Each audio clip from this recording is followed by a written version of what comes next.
This episode of Boss Rush After Dark is brought to you by, well, you. If you want to learn more about Boss Rush Media's family of podcasts, head on over to bossrushmedia.com or patreon.com/bossrushmedia. Thanks for your continued support.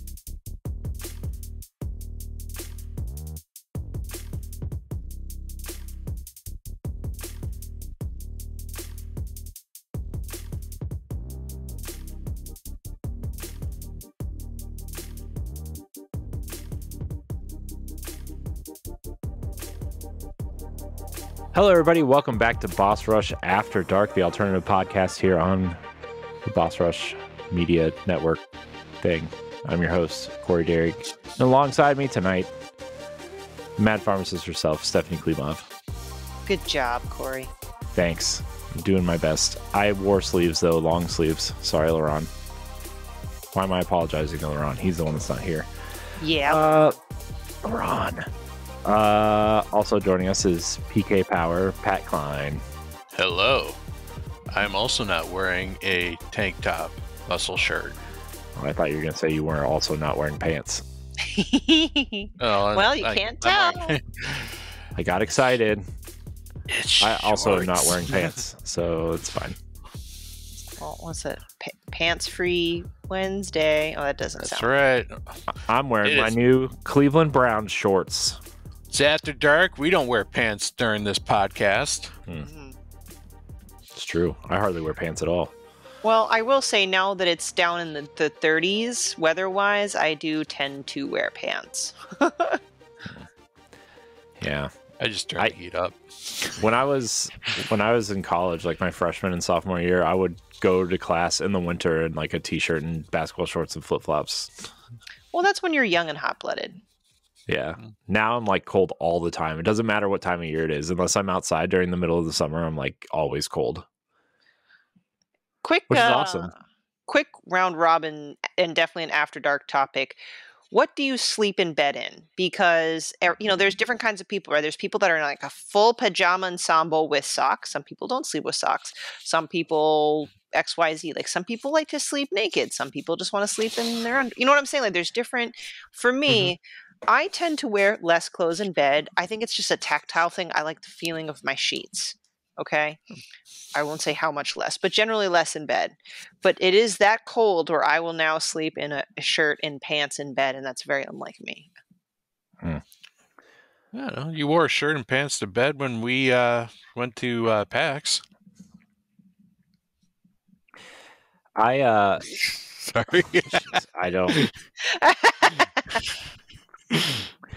Anyways, my bedtime, I wear some I usually just wear basketball shorts and whatever undershirt I was wearing that day.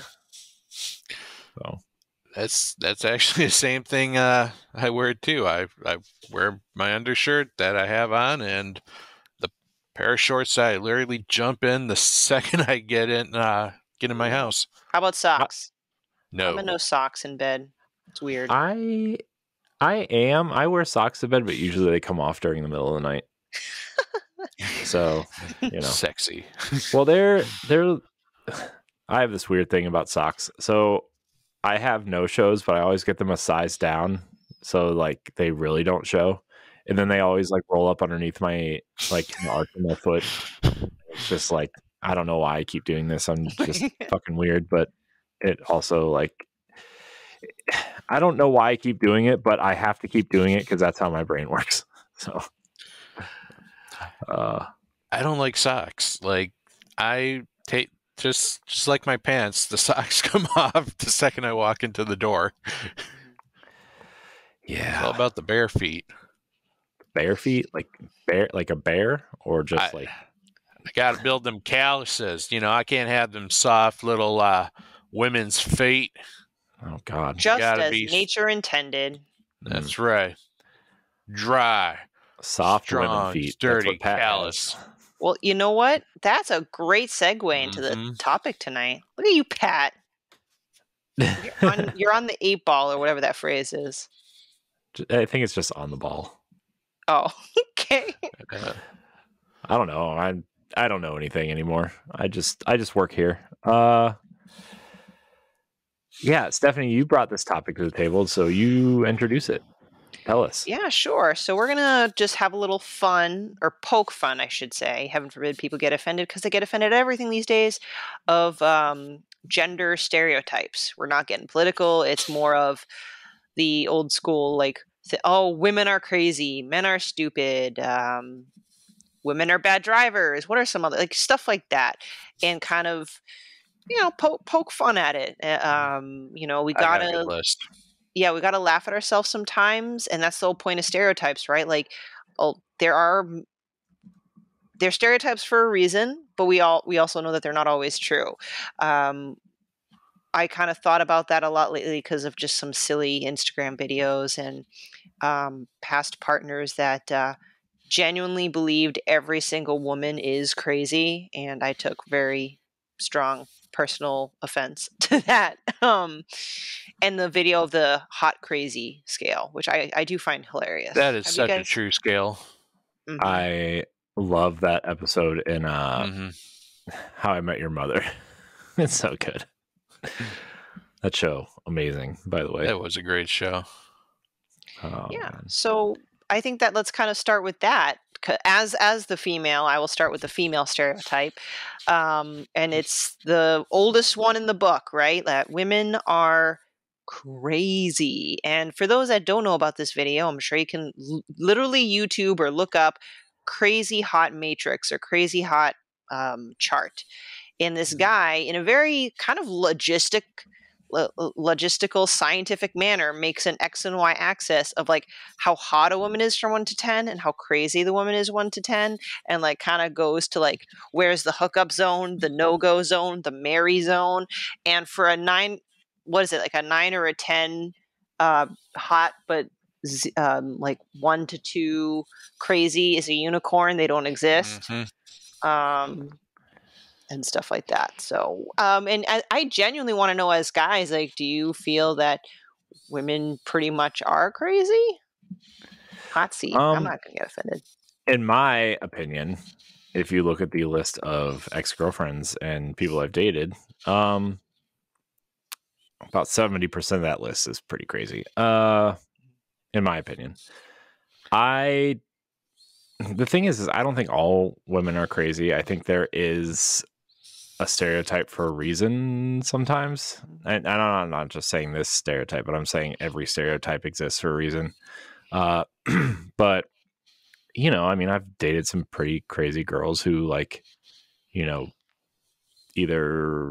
would, I don't even know how to describe some of them, would spend my money without telling me, even though we weren't, like, had joint bank accounts or anything. Like, they, one of my credit cards had all their furniture. They refurnished their apartment Jeez.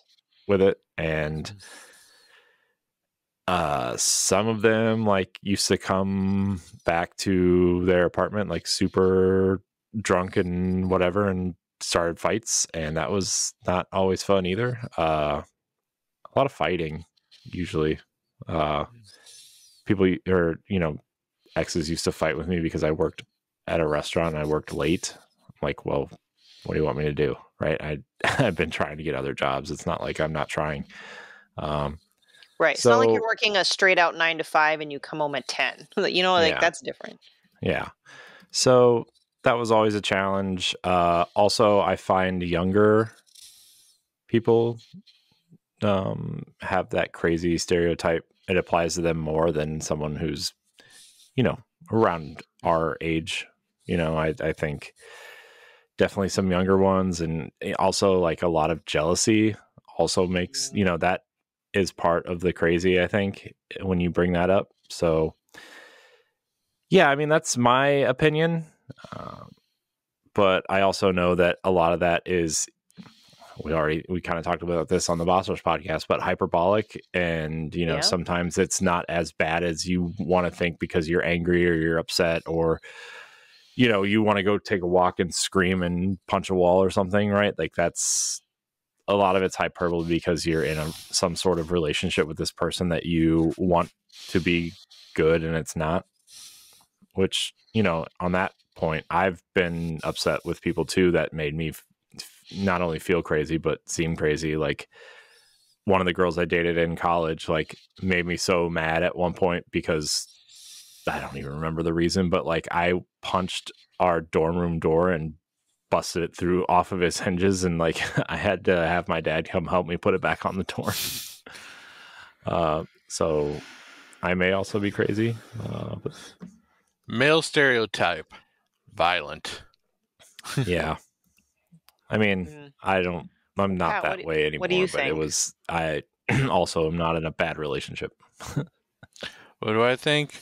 Well, there was a girl that dated me for a little bit because she was an ex-girlfriend of one of my best friends who ran to Alaska to get away from her. And so she thought by getting close to me would get her close to him. Ooh. I literally had to call the cops on this one. Because, I threatened to stop talking to her and she would start calling me frequently. And funny thing was, the police officer was at my place when she called again. And, I like handed him the phone. He's like, "Hey, this is the police. You need to stop calling this guy." She's like, "Well, what about this? What about this guy?" It's like, I don't even know who this other guy is. I don't stop talking to. Yeah, it's like she was she was crazy. Yeah. She was also one of those people that would always be like, I'm pregnant, and she wasn't really pregnant. See, that is not cool. Not cool at all. That's been there. The pregnant manipulation and then somehow magically lose the baby. Yeah. Why? When I say that too is even just in a friendship level, because like, I don't know, I'm not saying, like, I would say generally speaking, many women have more female friends than males, and males have more male friends than female. You know what I'm saying? Like, where I'm getting at is most of my life, almost all the female friends I've had, I have since lost. The most stable, enduring relationships that I have are with men. And I've tried to explain this to my therapist. I'm like, listen, I'm not trying to be sexist against women because I am a woman. I don't hate myself. I don't hate my gender. I love being a woman. Women are great. But I find it a little funny that all my female friends have just either snapped on me. Like there's one that I took on a trip to New Hampshire. And when we came back and I just wanted to check to see if we covered all our expenses, and I forgot she paid a $50 fee. She flipped out on me and accused me of trying to scam her out of $50 and started screaming at the top of her lungs and just continued to try to call me a scammer. And I was afraid for my life with her. Yeah, one started screaming at me in the middle of high school, like just started screaming, and just completely lost it. Another one just decided to stop talking to me because I just feel like guys don't do that. And it makes me sad because I see like other girls having their girlfriends doing girls' night, but every time I try to attempt to make a friend with a female, they tend to have some sort of psychotic break, and then it doesn't work out between me and them friendship-wise. But dudes, they're just so easy and chill. Yeah, I'm kind of the I guess it's the same thing, but the other way. When I was way younger, like most of my friends were girls, and I have an easier time getting along with girls. And really, okay, well, this is good. So yeah, I don't know why. I just always related to them better, and even when, well, not now, but like before kids, or like after Riley was born, but like I always found myself interacting with my wife's friends more than their boyfriends or husbands because they seem like douches, to be honest. Maybe that's a me thing. But yeah, I always felt like I had more in common with them and would rather be friends with them, You're a unicorn. Me? Yeah. I'm kind of the same way, Corey, where I feel like I've had more female friends than male friends. Mm-hmm. But I think the reason is that I did not have a good relationship with my dad. where my mom was the one who primarily raised me. So I feel like I feel more secure in like trusting with a woman versus when I'm like hanging out with a guy. Like I feel like I Interesting. could talk to them more than I can with another man.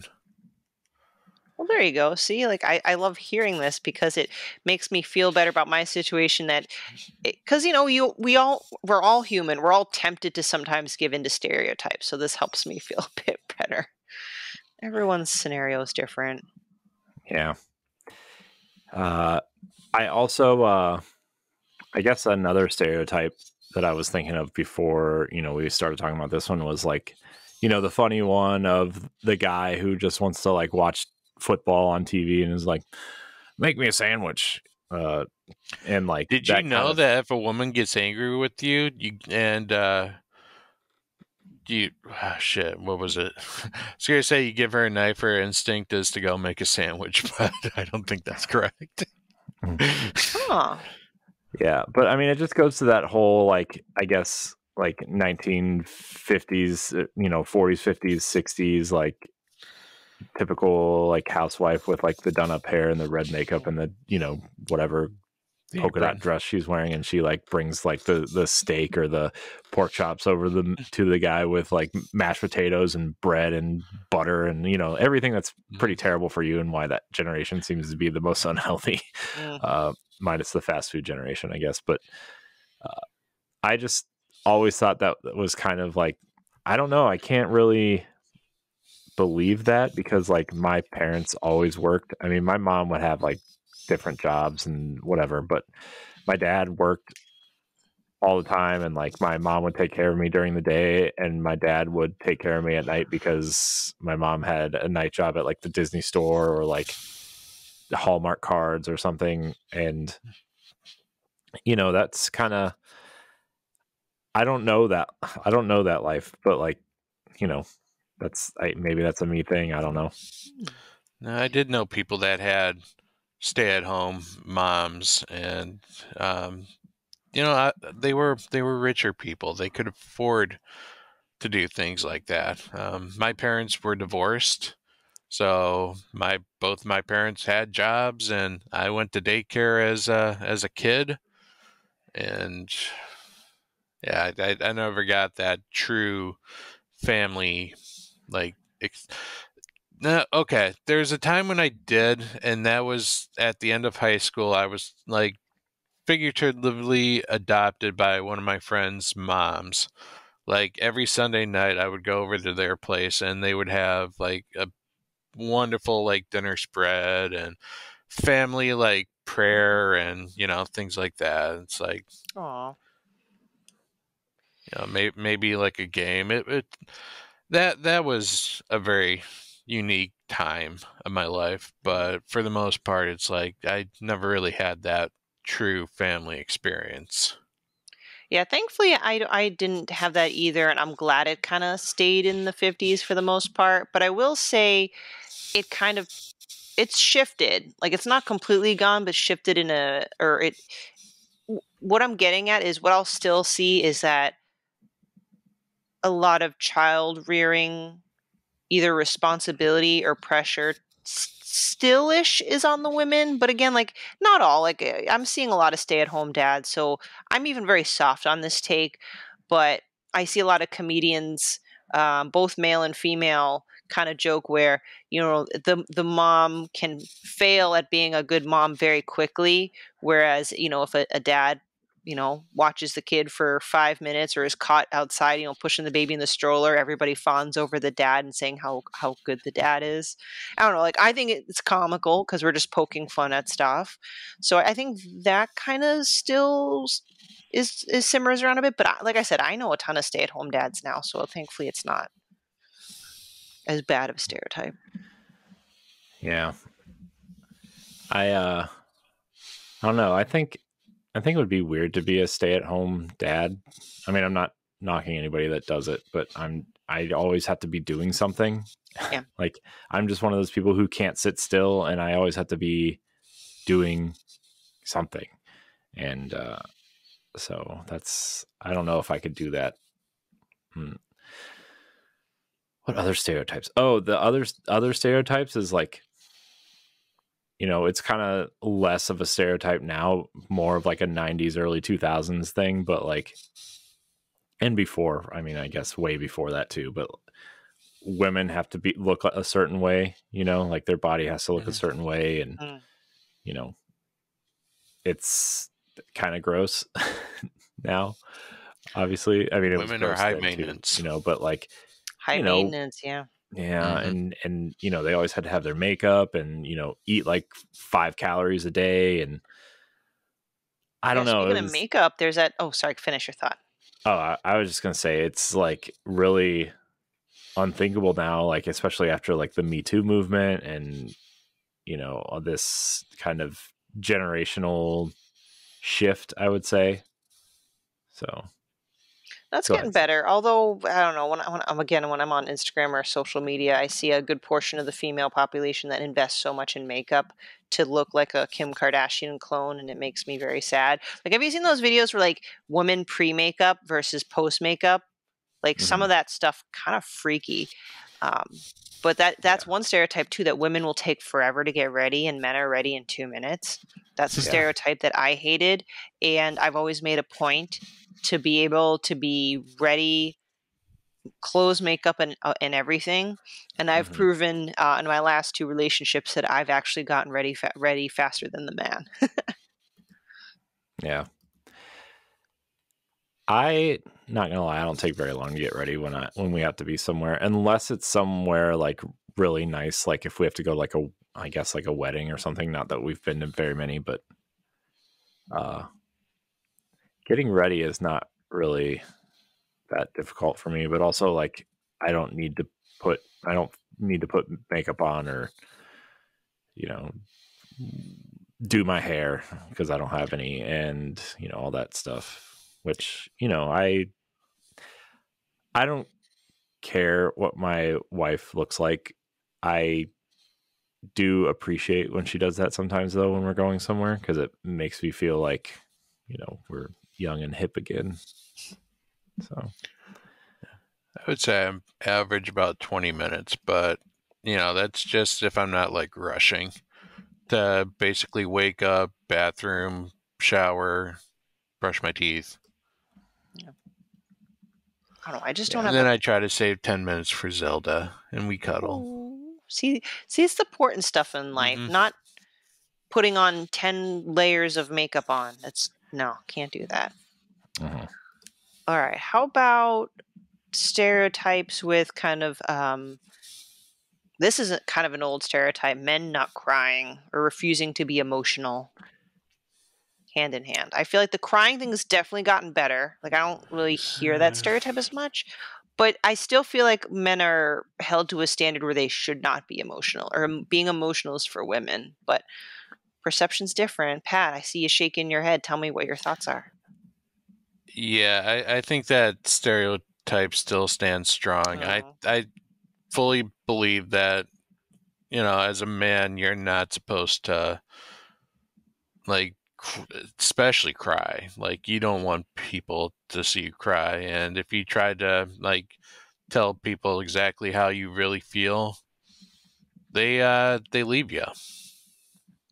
They're like, that's too much. Learn to deal with it and never see you again. But maybe that's just my experience.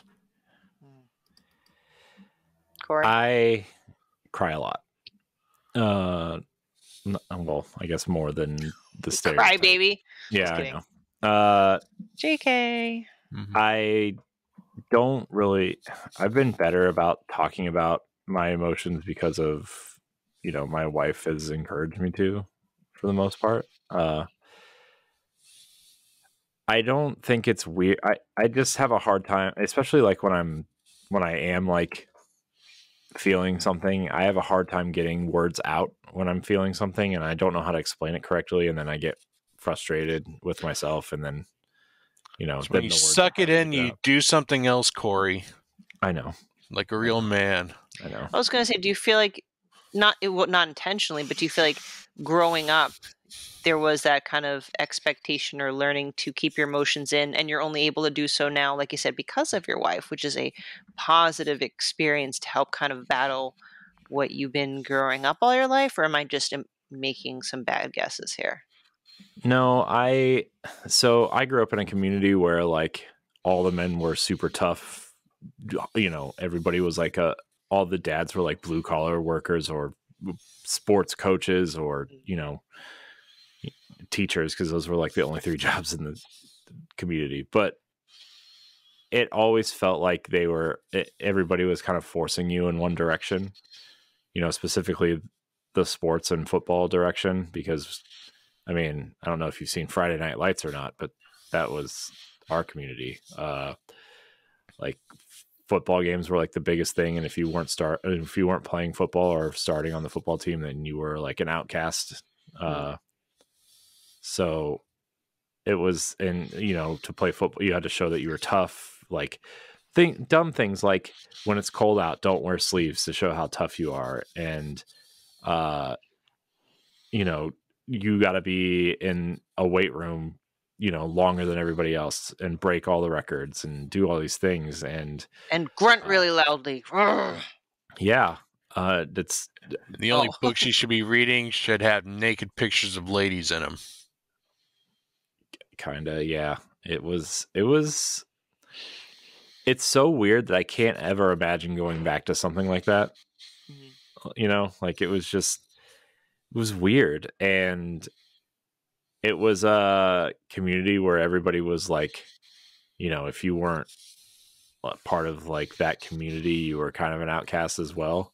And it was a big Mennonite community, and like if you weren't, if your last name wasn't Yoder, Miller, or Slayball, you weren't included. Because that town, like the Miller family, like runs the town. They own almost everything. The hardware store, the Hartville Kitchen, which is like, a big thing here in Ohio, and like the Hartville Marketplace is run entirely by the Millers and Hostetler families. And it's like, if you weren't part of these families, like, or, part of the Mennonite community, you were kind of outcast as well, unless you were like, had something special about you, like, I don't know, being good at football, pretty much. And it was hard because like I had a lot of mixed feelings, because like I took a lot of art classes in school too. So like the athletes weren't like, and this is not saying like I didn't have any friends. I had friends, but like overall, like the football players didn't want to be my friend because I was in art classes, and then the art kids didn't like me because I was an athlete. And it was like this weird like middle ground that I never really felt like I fit not in accepted anywhere. by either. Yeah. And so like that gave me a lot of mixed feelings, and I guess emotions and stuff, but I wasn't ever allowed to show it because that's not tough. And then like, I tried to like, I remember the one time I tried to tell my parents, or my mom, I guess, because like I have a good relationship with my dad, but we don't really open up about anything. It's usually about the Browns or the Cavs or, something else very not deep. And so, I just remember like the one time I tried to tell my mom stuff that was happening, like she just like didn't believe me and just told me I was having a bad day or whatever. And I was like, no, you don't understand. But then I just stopped trying to explain things. To this day, I still don't tell them like how I'm feeling, because that's just how our relationships are.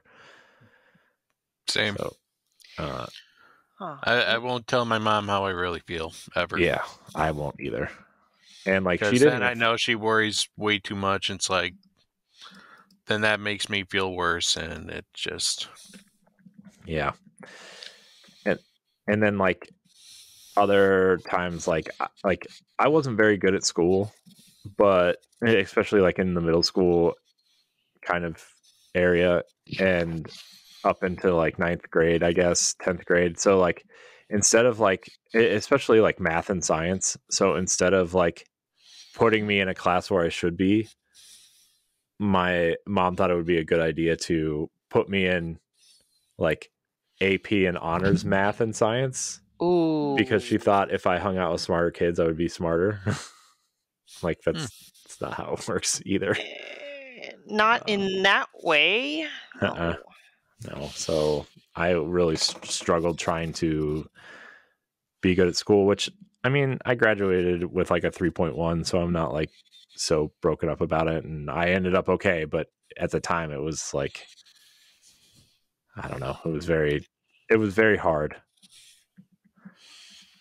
But yeah, that's Makes kind me of wonder, like, I've been kind of taught almost kind of more to behave like a man. My parents would really scream at me if I started crying, like, stop crying, don't be a baby, don't be a little bitch. Well, your mom's weird. Yeah, well, you and then also have like the cultural background too, which is different from ours. true. But I guess my point is, eventually I came to a breaking point in my mental health. So I'm just surprised for the previous generation, especially for men, to be able to hold in and not quote unquote have emotions. How come? I mean, some have snapped, I'm sure, but how come the entire male generations in the past never snapped? Because I couldn't handle it mentally. I don't know. That's not a real question. It's I would say like if I was alone and I was upset, I would snap. And like that was always something in the back of my mind. I was like, if you're gonna do something, make sure no one's around because that's gonna make you feel and look even worse. okay. So that was, yeah. Distractions. I think video games kind of separated me from what was happening, and that and naps. Now, naps are a good way to get away from it. I think that's kind of what prevents me from like snapping, because again, I don't like showing emotions outside public, and Okay. you know, distractions. Side note, every time I hear the word distraction, I think of Halo multiplayer. Distraction. I don't get it. Well, since you mentioned sports, how about at least one more, depending on how we're doing on time. But since you mentioned sports, there's kind of like that opposite of like women either are not good at sports, whether it's playing sports, which we all know that's BS, or they're not as big of fans of sports like men are, because there have been times I'm a big Red Sox fan. I mean, like I'm not as big on the football as I am with baseball, but like I consider myself a serious Boston fan, especially the Red Sox. But then when I'm around like a big group of people and you get those like really masculine men, and I say, oh man, I love the Red Sox. It's almost like they go to test mode. They're like, oh yeah, do you know who pitched in blah blah blah in 1982? Like they start quizzing me. I'm like, well, I didn't say I was an expert. I just say I love the Red Sox. I do know my fair share about the Red Sox, but like I don't like it whenever women kind of show interest in sports. It's either she just wants to look cute in the jersey, or she's a poser and doesn't really know all the facts. Must also happen when you get called a gamer girl, right? Good point. Yeah. Mm-hmm. Really? You play video games? Yeah.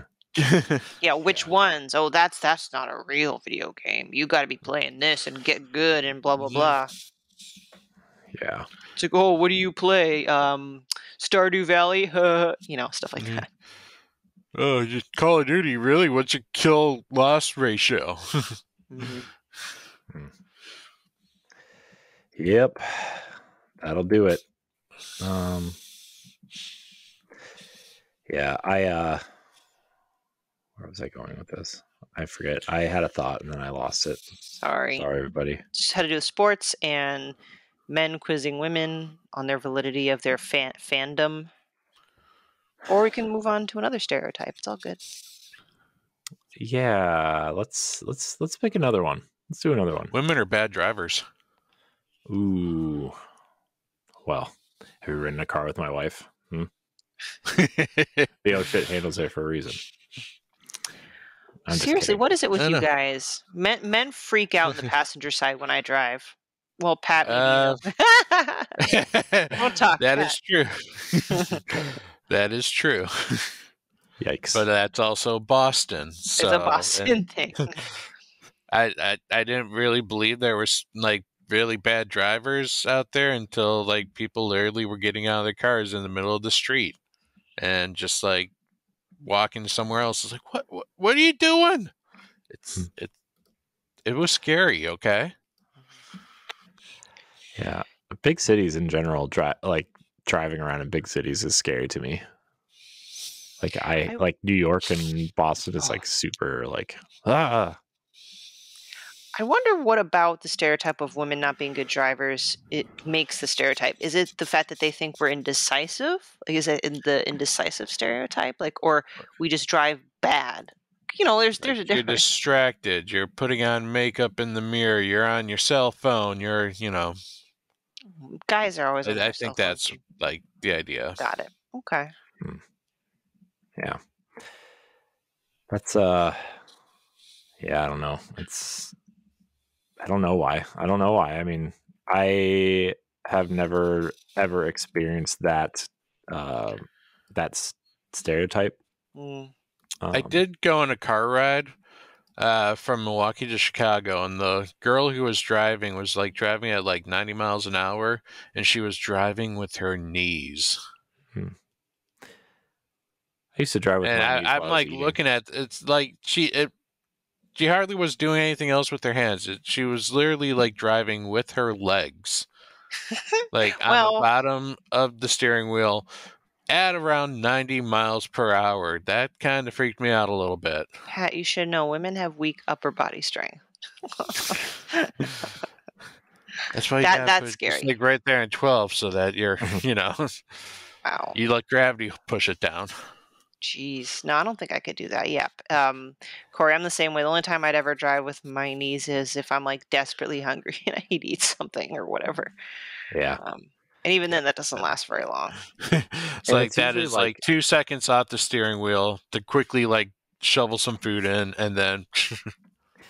Yeah, it was like usually it was like something like Taco Bell or something.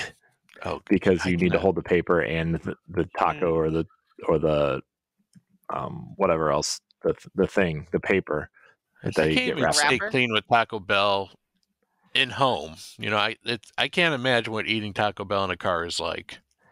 I can't do it unless maybe it's a soft shell taco or a burrito. But yeah. If I can't wrap it, then there's like no way that all that shredded cheese and lettuce is going everywhere.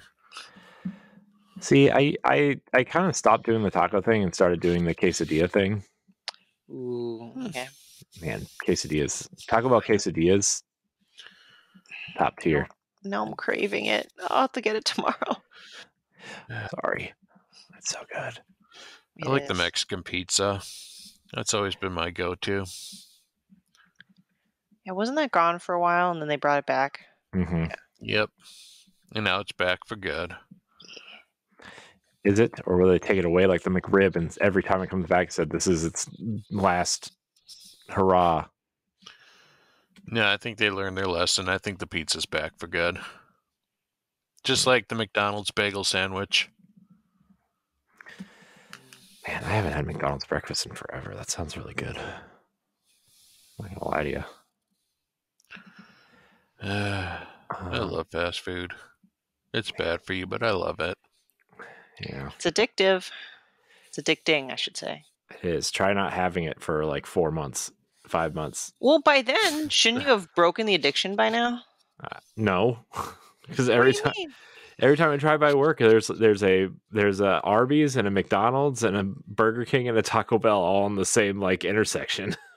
Yeah, but like, isn't it? It takes like I think the scientific number is it takes approximately or minimally 21 days to break a habit, and you're way past that. I am, but I don't eat it. I just smell it and really want it. Oh well, smelling it. Man, I got to tell you, I really miss Arby's mozzarella sticks. They're so good. If you haven't had them, you should try them. Very good. So, man, I'm always hungry. Now I'm really hungry. Well, you're in good company. Today, all I could think about all day was food. Like, as soon as I was done with lunch, I was thinking about when I could eat dinner. I felt really bad at that moment. I'm like, why am I thinking about dinner? I literally just scarfed down my lunch. Yeah. My dinner was good. Oh, go ahead. I was going to say, I love to eat. And that's like the hardest thing about my life right now is like I can only eat at certain times of the day. I can only eat so much. And then once you hit the limit, you're done. It really sucks. I wanted to have a bowl of cereal for dinner tonight. Then I sniffed the milk, and it smelled weird, despite the fact that it should have been good until the 8th. But it just didn't smell right, and so I had to have dry cereal. What kind of dry cereal? Strawberry banana Cheerios. Could be worse. There's some dry cereal that you're in decent company. I had pumpkin Cheerios for my dessert. Dry pumpkin Cheerios. Those weren't bad. Well, I'm just a pumpkin slut. Sorry, go ahead. My favorite cereal is Frosted Mini Wheats right now. They're good. Yeah, but not like the big full mini wheats, like the mini wheats that are like real tiny, and they're so covered in frosting. It's amazing. So good. Side tangent. Do you guys pour the milk in first, or you pour the cereal in first? Cereal first. Thank God. It's cereal first. There's only one exception. I do milk first, and that's when I don't know if I have a full bowl of milk or a full thing of milk left to do or enough milk to do a full bowl. So then I will pour the milk in first and then the cereal, so I get the cereal milk ratio just right. Because if you have too much cereal and not enough milk, it just doesn't work well. Yeah. I think that's the only time.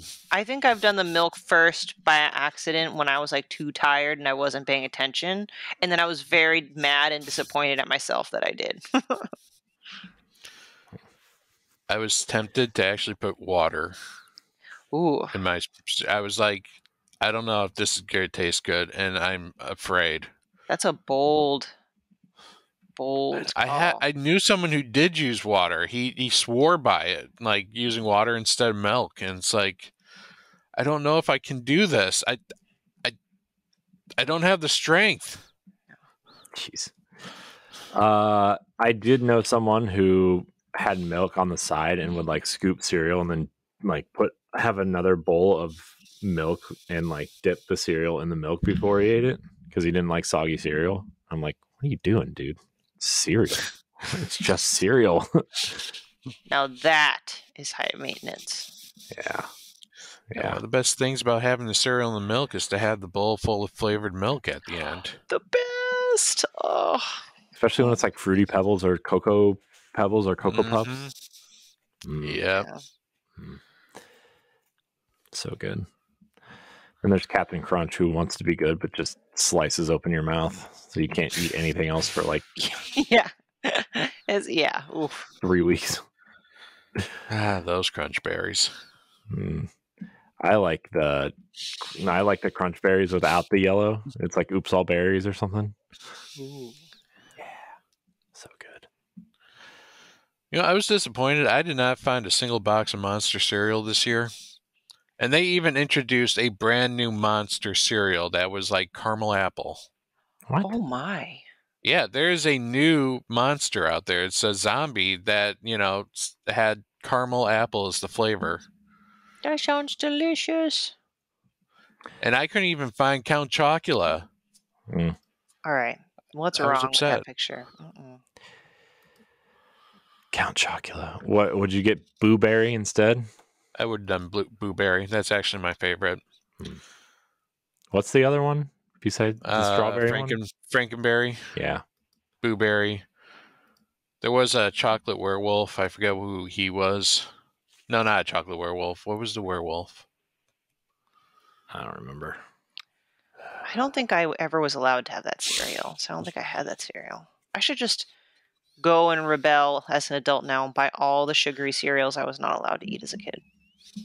Do it. Yeah. Do it. Are there any other stereotypes we should talk about before we put a bow on this one? I mean, we already talked a bunch, so unless you feel so inclined to cover one more, because stereotypes are never ending. Yeah. Yep. Sure are. All right. We'll get out of here then. Mm-hmm. Well, I think thanks for everybody- indulging in this topic with me, guys. Yeah. Yep. Glad you had a topic. Oh, man. I want to thank everybody for watching and or listening to this episode of Boss Rush After Dark, the alternative podcast here on Boss Rush. You can check it out every Saturday, 2 weeks early on Patreon for just $1. Patreon.com/Boss Rush Media. Get it 2 weeks early. Be ahead of your friends. Tell your friends. Patreon's #1 podcast. So, yeah, Stephanie, Pat, thank you for your time tonight. As always, LaRon, don't come back. Oh my gosh. I tickled my cat's foot and she went to bite my hand. Sorry for listeners who heard me hit my mic. Good night. Yeah, good night. Goodbye. Bye. See you later. If you want to be a Patreon producer, head on over to Patreon, patreon.com/BossRushMedia, and find out which tier is right for you. Our Patreon producers at the $5 tier or higher for this month are Adriel Munger, Celeste Roberts, Christian S., Sana Dierig, Francisco Santillan, and Rebecca Jewell. Thank you for your continued support.